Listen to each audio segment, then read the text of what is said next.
Hey, I'm Russell Leeds. I'm Ricci Mandal. And welcome to the Property Investors Podcast. On this week's show, how to set up a successful deal selling business.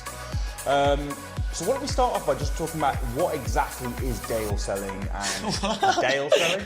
Are you alright? You're selling people called Dale. So, what exactly is deal selling and how does it all work?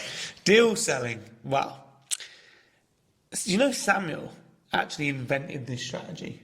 I did know that, yes. So what is it? How does it work? Well, here's what deal selling is. Deal selling is simply finding an opportunity, finding a potential deal, doing the due diligence, viewing it, crunching the numbers, and then packaging it all together very beautifully, and then passing it on to an investor to actually buy the deal where they pay you a fee. Now, here's the really cool thing about deal sourcing. Not only do you need no money to do deal sourcing, but also it pays very well. Catch this.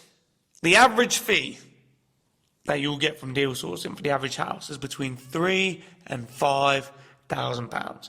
Now, don't take my word for it. If you look at Winners on a Wednesday every single week on Samuel's YouTube channel, there's deal sourcers almost every week on there making tens of thousands of pounds. And how do they do it? From deal sourcing, by packaging and selling deals for between £3,000 and £5,000 each deal. And £3,000 would be like the kind of real bottom end of a fee. I don't know, you buy from deal sources yourself? I do. Do you know what I think is so great about deal selling? If you look at lots of like side hustles that people talk about, you've got things like drop shipping, you've got things, like, I mean, Gary Vaynerchuk talks about things like garage sales, things like that, right?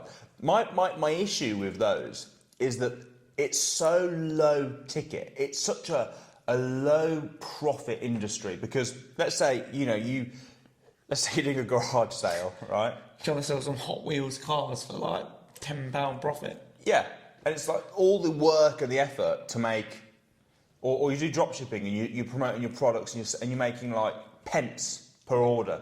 So it means you've got to do such high volume to make any money. Now, don't get me wrong, there are people that make a lot of money from low profits and high volume, but it's much, much harder. If you are in the property space, and this goes to anything property, if you think about it, right, when you buy a property, you might buy it for, what's the average property, about 300 grand now? Yeah. Right.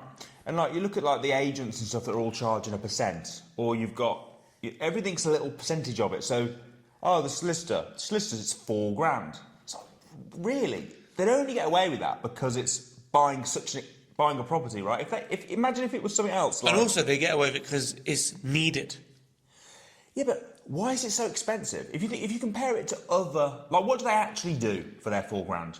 Well, they do. It's a conveyancing. Yeah.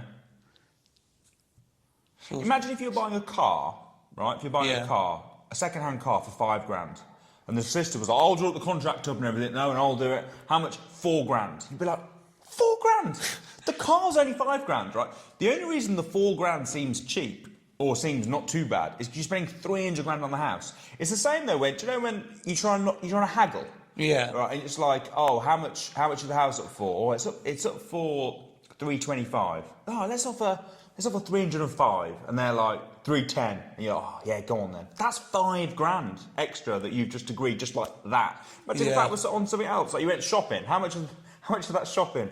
Oh, it's 100 quid. I'll pay £5,000, whatever. Right, because the figures are so high. Yeah, I see what you mean. It doesn't feel very much because even just rounding up, like you say, it's 300 grand. It's actually 299 grand. That's £1,000. Yeah. Right, but it feels like nothing. It feels like nothing. Nothing, right? So because you're in such a well-paid, expensive space in property, when you're selling a deal, if you're selling a 300 grand deal and your fee is £3,000, that's 1%. Yeah. In the grand scheme of things, it feels like nothing. So when you're selling deals, you're getting really well packaged. Because what you're doing is you're packaging the information, right? Yeah. But you're packaging a really valuable bit of information, which allows you to charge a really high amount. So like you mentioned, £3,000 to £5,000 is pretty standard. I bought deals off people for £20,000. Yeah. Depending on the scale of the deal. So you're right. It's extremely well paid. It's a brilliant business. And I think everyone should be doing deal sourcing, because even if you're looking to buy houses yourself, or you're looking to, let's say you're the investor you're looking to take on deals yourself, you can't take on all the deals in the world. And you'll probably come across deals that aren't suitable for what you're looking to do, might be the wrong area, might be not fitting your criteria. But if you know how to pass them on, you're not leaving money on the table then. You're utilising a skill to make money. Even if you don't want to be an active deal sourcer, it's worth knowing how to do it just so you can pass on deals. Yeah, well, if you're the skill of being able to find good deals, do your research, work out the ROIs, work out the rent, work out the value of the property, all those skills, you need that to find your own deals. Which you should be doing. Everyone should be investing in property, in my opinion, right? So if you're finding deals anyway, one of two things is going to happen. Probably, you're going to be finding too many deals that you can't afford to get. Or, secondly, you might be finding deals that are good, but not quite right for you at this time for whatever reason. So, for example, it might be it's a great deal, but you can't quite afford it. Or it might be that it's a great deal, but you're now moved on to bigger deals, or it's too big for you. There's lots of different reasons, right? Just because it's a good deal doesn't necessarily mean it's going to be good for you. Yeah. So you're going to be coming across these deals when you're looking. So what do you do? If you can sell the ones that don't quite work for you for whatever reason, it might be it's too big for you, it might be it's too small for you, it might be that the ROI is not quite right for you for what you're looking for, it might not be in your area, whatever it is. If you can be finding these deals and then passing them on and getting paid 3-4 grand, if you sell one of those a week, 3-4 grand a week, you're up making like 15. Well, that's more than the average salary, isn't it?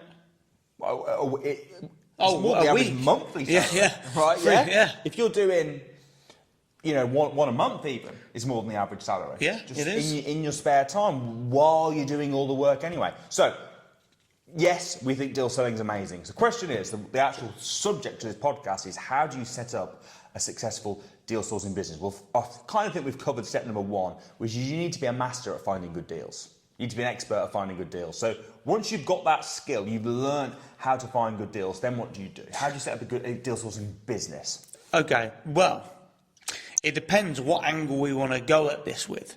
Because most people, when you look online, it will say compliance and stuff like that. Yeah. Now, we don't teach that. That's what most people think. What we're driven by, which is why this is why we get the results that we get within the training company, is we're driven by people getting results and making money quick. What you need to do is to make money quick, because you can set up the business once you've made some money. Now, how do you do it without having compliance and everything like that first? Well, what I think you should do is the first thing is, once you know how to find good deals, is you should connect with people that already have an established deal sourcing business and give them the deals to sell, and then split the profits 50-50. You kind of touched on a bit of a massive area here. Have I? I think we can brush over this. Yeah. So, Okay. Do you want to explain then? So, when it comes to compliance, Yeah. a lot of people will say to be compliant as a deal sourcer that they've created lots and lots of red tape that you need to do. So, for example, you need to join the PRS, you need to the property, or the property registry scheme, or the property ombudsman. Yeah. They'll say you need money, anti-money laundering, Yeah. AML. They'll say that you need Indemnity insurance. indemnity insurance. They'll say that you need. What else? What else do they say that you need? ICO. Yeah, lots of things, right? Lots and lots of red tape they say you need. And the reason they say that is because they're treating your deal selling business as an estate agency, and that's all the compliance that you need in place to have an estate agency. So for a long time there was this debate, right? It's like, when you're selling deals, are you acting as an agent? If you're acting as an agent, then you need X, Y, Z, blah, blah, blah, and you need all this compliance, which costs a couple of grand to get everything set up, and obviously there's ongoing fees associated with that as well. However, what we've spent a lot of money as a company dealing with solicitors and looking through the law and everything to work out, do you need all this stuff in place? Do you need to be a member of the TPO or the PRS? Do you need anti-money laundering insurance, etc., etc.? And you actually, when you're selling deals, as long as you've got the right contracts, so the contracts are key, right? As long as you've got the right contracts, so you're not set up as an estate agent, and your business isn't using the wrong SIC codes, which is setting you up as an estate agent. Instead, you're just selling the information for the deal on as a lead. Then you don't need a lot of that red tape. And we actually set up our own agency called PIMS, the Property Investors Mediation Service, which which covers people that have got the correct contracts. In fact, if you're a member of PIMS, you get all the contracts included, right? So we set up PIMS a couple of years ago. We've got hundreds, if not probably thousands of members now. And this is for people that don't want to go through all the red tape and they just want the correct contracts, and they're covered by PIMS from a mediation point of view. So if anyone's got an issue with you, they can go to PIMS, which is great because it gives people that are buying deals from you a surety. Surety? That's the wrong word, isn't it? Peace of mind. Peace of mind. We'll go with that. Gives them peace of mind that you're not going to just take their money and run, right? So PIMS is brilliant. You've got the right contracts to PIMS. You don't have to join PIMS, but what you do need to do is get the right contracts in place. You can go to a solicitor and get those drawn up yourselves, but you need the right contracts to avoid all the red tape and compliance. You've got to be very careful when you do that. The contracts are correct. So two things, right? First thing we mentioned is you need to be brilliant at finding deals. The next thing is you need the correct contracts in place. So now we kind of covered the compliance side. Yeah. You can carry on. Okay, cool. So that's the compliance side. Yeah. Now you can, if you're like brand new, just starting out, you can pass deals on to other deal sources where they can sell it and give you a split of the profit. And then that way you don't need the compliance or the contracts. Correct. However, I would have a contract between you and the deal sourcer. Yeah, but that doesn't need to be like anything clever, right? That could just be a standard contract where you're passing the deal, they're selling it, because that way you're falling under their umbrella. Yeah. I would only recommend doing that for your first couple of deals. Oh, yeah. Because I think really, if you're running a business, you want it to be your business. I would recommend doing that whilst you build up an investors list, get your, company together, sort out your landing pages, sort out your CRM system. So it's like you can start to make money straight away whilst you're putting together the infrastructure of the actual business. Or if you are literally just finding deals, but maybe you're like, well, I am looking for deals, but I'm actually probably only finding one that I don't want that's any good every 6 months. So there's probably no point in setting up a whole business because I don't want to do that. But then you can team up with someone and just make a bit of quick cash here and there, which is good as well. Yeah. If you go into a deal with an established deal sourcer, typically what percentage would you expect to be taking? How would the split typically Usually it'd be 50-50, because the deal sourcer hasn't found the deal, hasn't done the work, if you like, but they've got the investor, they've got the contracts, they've got the sales skills. See, I think 50-50 is falling in the favour of the person that's found the deal. If I was a deal sourcer that was an established deal sourcer that could find deals, I would want more than 50%. How much would you want? 75. Really? But the person that's finding the deals is out on the road doing the viewings, negotiating, back and forth on emails. You're just there with your list. Yeah. All right. Well, if you want to sell deals, don't go through Russ. You'll end up getting stung. But most people would do 50-50. I would say somewhere in between 25 and 50 would be fair. All right, we'll call it 30, 38, 62, 72, 62, whatever it is. You get what I'm saying? Yeah. 38%. Is that right? Could do 33. Could do 33, 67, sort of two-thirds to a third split. I would want 75%.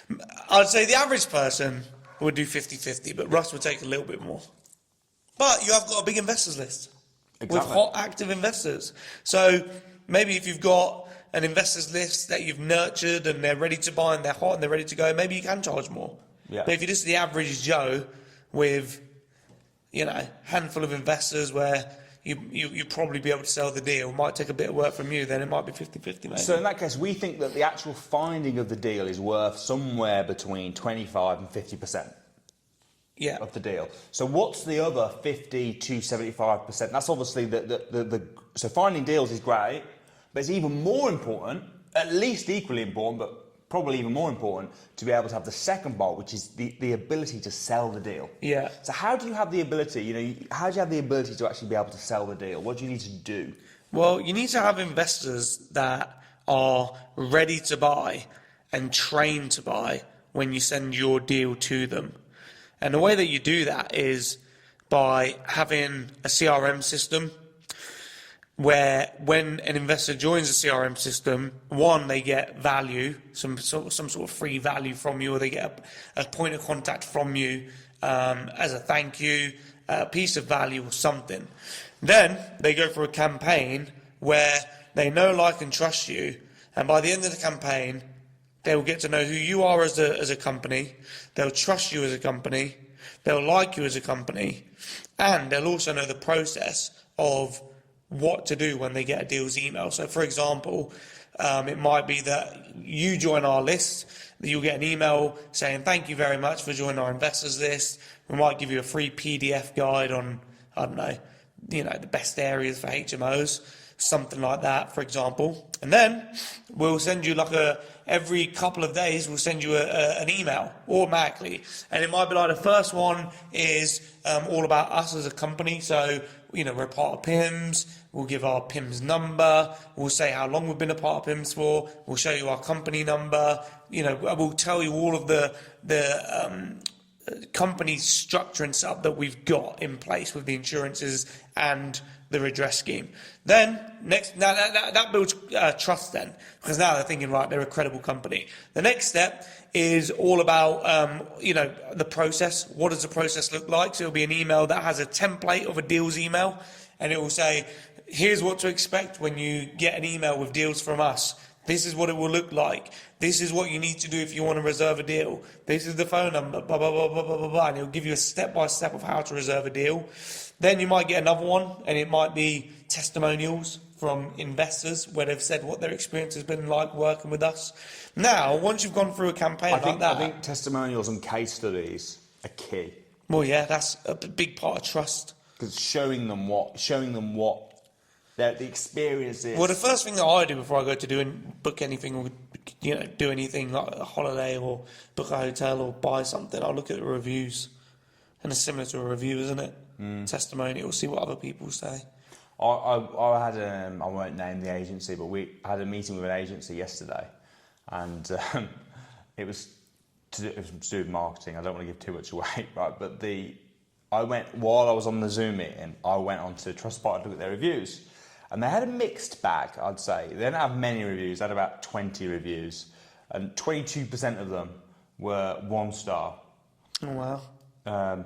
Mostly it was the 5-star, but the top 5-star one, the guy's name, I was like, hold on a sec. Went back onto the Zoom, and it was literally the guy that I was having the sales guy I was having the meeting with.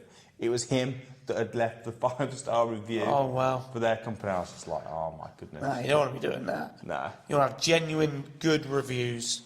It's embarrassing, isn't it? Yeah. It is literally embarrassing. I was like, I had a few of my team on the meeting, and I posted it in our little group. I was like, look, it's literally him. While we were all in the meeting, we were all like...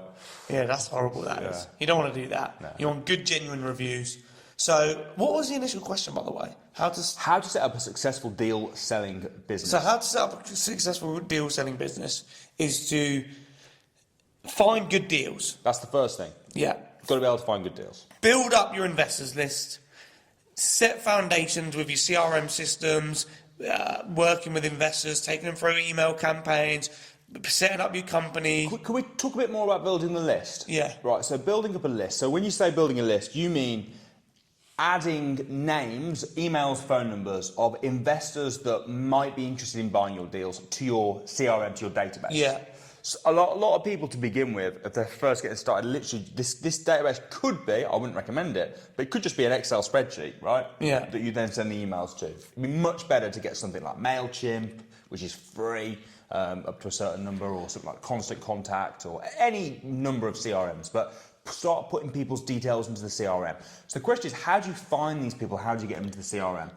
Well, one way is through networking. Yeah. I mean, networking is a really, really good way. So, for example, people that are on our academy, they've got loads of people that are interested in buying deals that they know are prime, hot. They can go to networking events and talk. And when you go to a networking event, we all know the best thing to do is to force your deal down people's throat, right? Yeah, good idea. Yeah. No, it's not. No. So how do you network effectively and get people... what's the best way to go to a networking event and get a list of names to add to your database? Well, you could do a 20-second pitch. Sure, do 20-second pitch. What would you recommend saying? Typical 20-second pitch. So you're at a networking event. Yeah. You're a deal sourcer. You've just got started. And you want to Yeah. add people to your list. What would you say in your 20-second pitch? So something like, hey, my name's Ricky. I'm a property deal sourcer. We're finding high return property deals all across the country. If you're an investor looking to invest in some juicy property deals with good cash flow, then come and see me at the end. And what do you think? Because I think it's always good to be quite niche when you're doing this sort of stuff. What do you think? I know that yours was just a quick analogy, but it's across the country. Do you think it's worth specialising in either in an area or a strategy or both? So, for example, I'm finding service accommodation, rent to rent deals in Brighton, for example. I'm not a fan of that. Are you not? No, because I think if I'm building an investors list, I want to find out what my investors want, and then I'll give them what they want. If you just focus on an area and a strategy, your investors might not want that. But don't you think though, as well though, right? Let's say, imagine you're just sitting there in the audience and you hear someone say, I'm a deal sourcer, finding good deals across the UK. It's like, meh. Imagine if you lived in Brighton. Yeah. And they're like, and your strategy was service accommodation, and they said the first thing, you'd just be like, but if they said, I'm looking for deals in Brighton, rent service accommodation, you'd be like, ooh, it's like bang, bang, bang, bang, bang. Yeah, but how many people would be interested in that compared to how many you would lose if you just had a very specific niche? Well, I suppose that then it's a question of how specific do you go, right? So it could be that you're finding service accommodation units on the coast. Yeah, it might be that you don't go just to Brighton. Yeah. But or it might be just you just need specialise in service accommodation. I specialise in finding rent to service accommodation deals that make at least £1,000 per month per unit. If you're interested in that, and then that way, bang, anyone that's interested in service accommodation is like, oh, that sounds interesting. And you can craft your 20-second pitch, and it will chop and change, and find what works. But yeah, I think having a niche is good. And especially as you're probably going to have a niche anyway, because if you're looking for deals, you're probably going to be looking for a certain type of deals for yourself. Yeah. You're probably not looking for everything. Yeah. Or you're probably going to be looking in the same couple of areas. You're probably not literally going to be like, oh, look, there's one in Birmingham. Oh, there's one in Newcastle. Oh, there's one in Cornwall. Yeah. You're probably going to be looking in an area. So you might as well hone in on that and have that as your niche. Dominate it. Dominate that niche. Your patch, niche, strategy, whatever it is. Yeah. And then that way, you rule out all the people that are... If you're not finding BRR deals... You don't want people that are looking for BRR deals on your database. Well, you want to be the go-to guy or girl. For whatever it is. Yeah. 100%. So you go, you do your pitch. I'm looking for people that are looking for service accommodation deals that are going to be making £1,000 a month. If you're after that sort of deal, come and chat to me. Yeah. And then you give them your business card, right?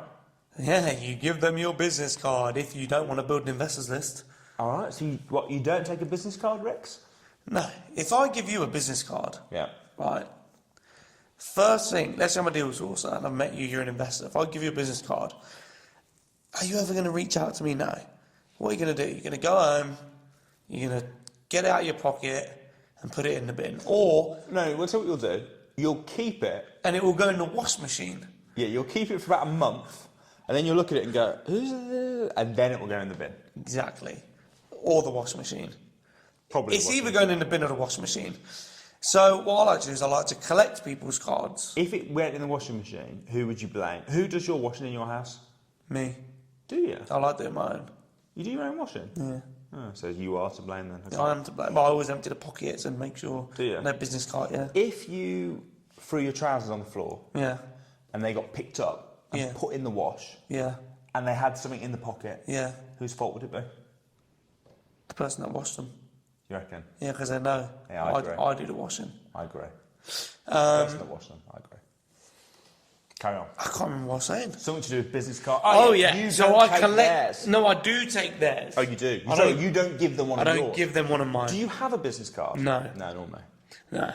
Waste of time. I want to collect people's data and then put it onto my system myself. What do you think of those metal business cards? Have you seen them? Yeah, I've seen people that, Nice. Put them on fridges and stuff as well.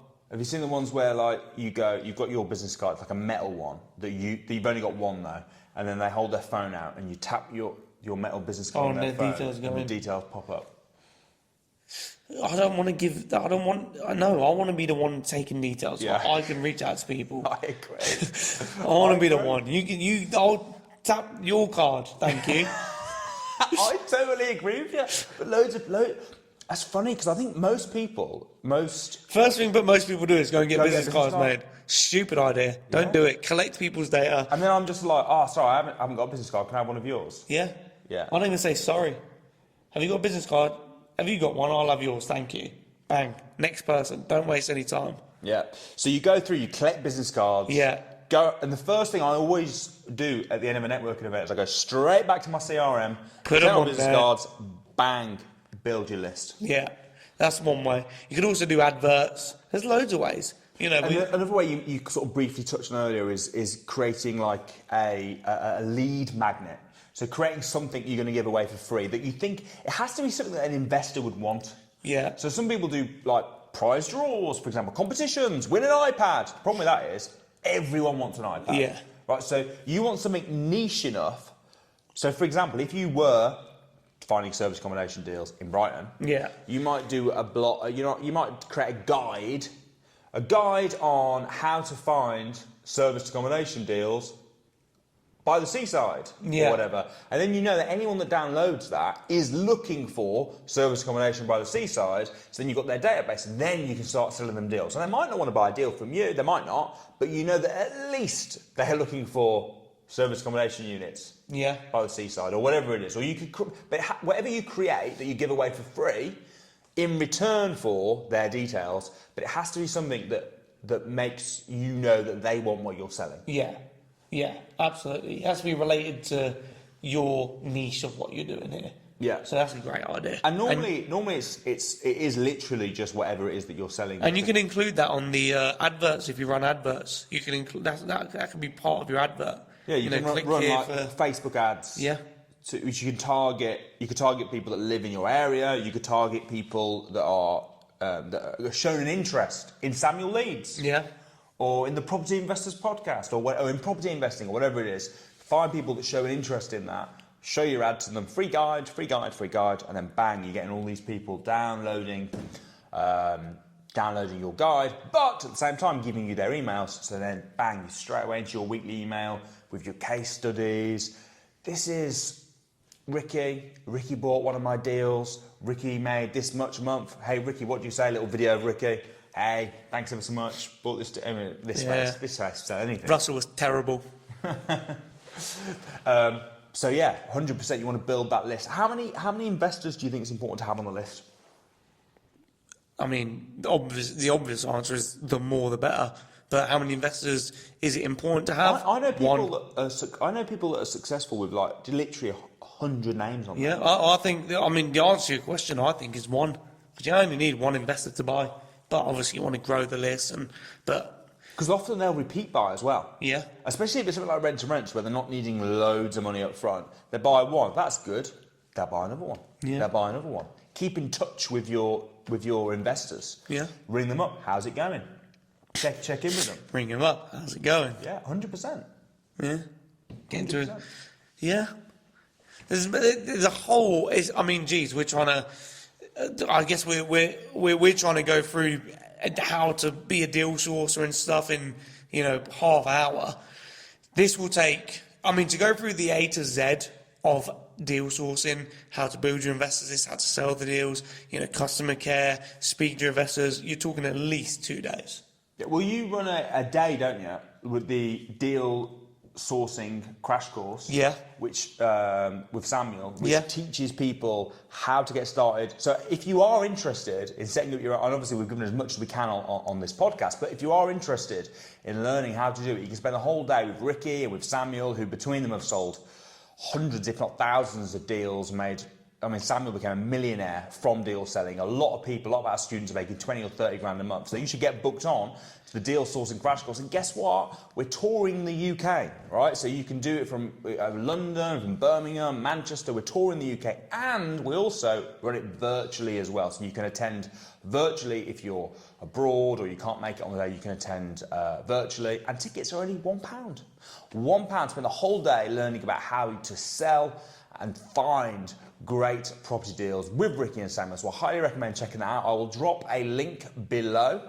Hope you guys smash it in your deal sourcing, deal selling ventures, and hope you enjoyed the show. I'm Russell Leeds. I'm Ricky Mandal. And we'll see you next week.